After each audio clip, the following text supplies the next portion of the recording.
Good morning everyone. Hi there. So today we need to finish our course of elements of fiction. So we'll try to tackle the last element of fiction, which is the theme. The theme. Of course you may, if you can say, misunderstand the literary term here and resembling it to the French word theme, but in fact the two words are two totally different. What is the theme? Theme is why, the answer of why first. Explore any theme through the answer of why.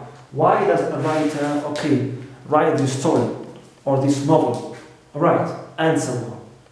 Now, when we say the theme, we don't mean, of course, the subject of the story. Alright, subject indicates the topic of the story, the general topic of the story. Clear? Example about childhood, about, I don't know, the story is about a voyage in the sea, the story is about, racism, in general. Alright, these are subjects, are topics of the story.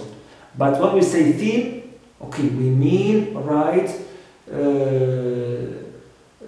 that underlying message, right? The writer wants to convey through this topic. Clear? Underlying message, that lesson, he wants to, we can say, preach, through his piece of fiction or of art. Clear?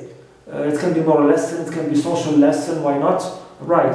It can be a hint, referring to a very important value, of that work and within the folds of that story. Clear? Of that story. For example, you can mention a theme of William Golding's Lord of the Flies, which is the loss of innocence. The loss of innocence.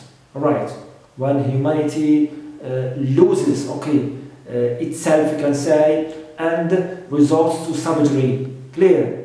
Here we have this, theme, which is implicitly expressed through that topic of, a group of boys who fall down, on an island, and leave that struggle and so on. Clear? Now, also just as a theme for this novel, evil, versus goodness, goodness, here it can be a theme read, through that struggle of those characters, and the message Golding wants to convey through his work, through his work. So it means goodness is suffering under the tyranny of evil,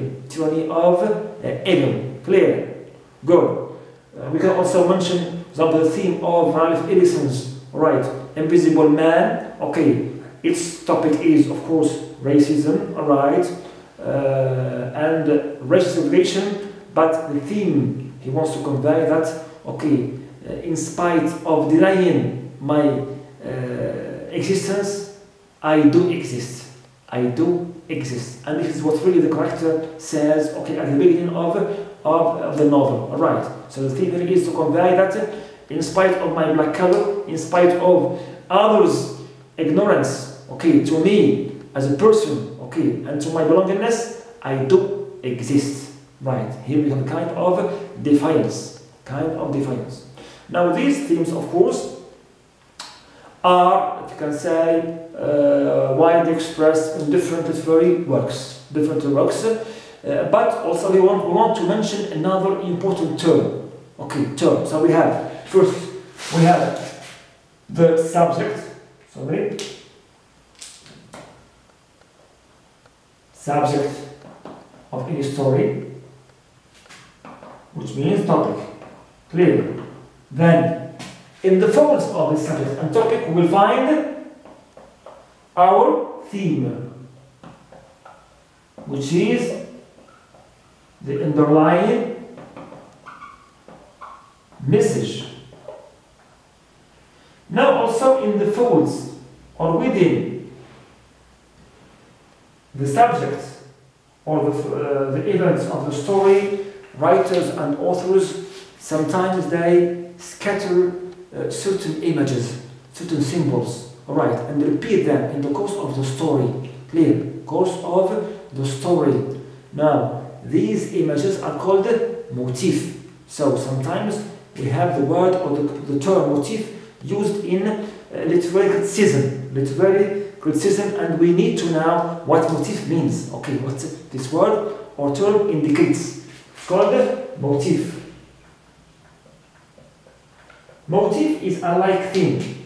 Theme is something very message, but motif is that recurrent image, repeated image, repeated symbol, repeated, I don't know, word, repeated hint. Okay, maybe a color, maybe a gesture, maybe example an action. Okay, example the color red blood. Okay, every time we witness this red color in the story, maybe for example it's kind of, I don't know, particular image of childhood, image of suffering. Clear? All these are motifs which are, okay, repeated frequently in the folds of the story, okay, to give, you can say, more depth to the story, and to also help support, okay, transmitting the theme, okay, of the story also. Clear? Of the story.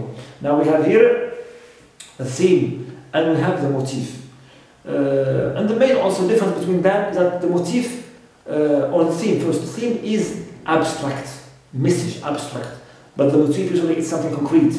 Something concrete, it can be an image of blood, water, suffering, and so on. Clear? So here the motif is concrete, while the theme is abstract, message, preaching, right, now lesson, and so on. Clear? So here are the different terms which are related to the word or the term theme, right, which is also another important objective and element of fiction.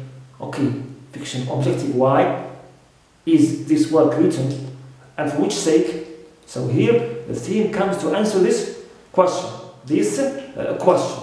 Right, this question. So here is the end of our course of elements of fiction. Hoping that you have benefited, okay, and now have a comprehensive view about how a piece of fiction should be studied, should be analyzed, okay, critically from the different angles, from different elements, to come up with that comprehensive view and that, if you can say, analytical, okay, study of any piece of fiction. Thank you so much, and see you in our next, okay, lesson and course about the elements of the second genre, which is poetry. So let's meet there and then. Thanks.